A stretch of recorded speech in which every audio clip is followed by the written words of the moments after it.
Huh, what's the interview process like getting a job like that? Do they like listen to your voice? You gotta do like a sporting event and kind of get a gist of how you do it? It depends. I've been very lucky. I actually, I'm trying to think.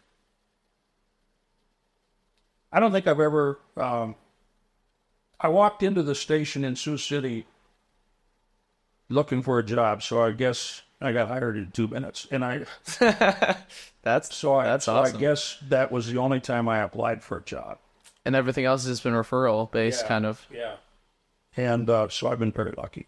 And then I was able to do Major League Baseball and NBA basketball because I got a phone call asking me if I would consider doing that. Oh, wow. That never happens. Yeah. Everybody who does this has their own story on how they get through this and move up. But I haven't run across anybody who got a phone call asking if they would consider doing 2 sports in the same city Yeah. at that level. So I can't explain that to you. I won't even try to. I don't know how that happened. I don't know why that happened. My way of doing things back then was, and I tell people, I tried to do my job every day. I didn't worry about my next job. Mm-hmm. If you're worried about your next job in our business, you're probably not doing the job you have as well as you could. So I just tried to do the job every day, and it worked out for me. But I can't explain my good fortune. There's no way I could ever explain that. Yeah. So at the end of the day, after doing the job and doing a good job and not thinking about the next job, would you then go home and like think of what you could have done better and stuff like that? Sure. First thing you do probably when you're in a 3-station market, Milwaukee was 3 TV stations and 2 newspapers. And, I don't know how wise it was to try and compete with 2 newspapers back then, but I did. I tried to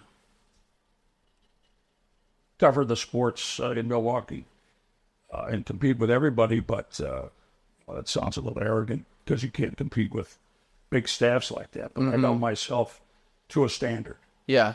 And so you check and see what you missed and what they had and the entrepreneurial nature of other reporters and that sort of thing. So that's the first thing I did. And then, I just started thinking about the next day and what's going on and try to cover things in a different way, try to be as intelligent about it, and above all else, as factual as you can be. Mm-hmm. As we talked a little bit earlier, sports is buoyed by opinion. Opinion floats the boat. Yeah. And that's the beauty of it. But when you do what we do, I always felt like everybody can have opinions but us. We have to deal in facts.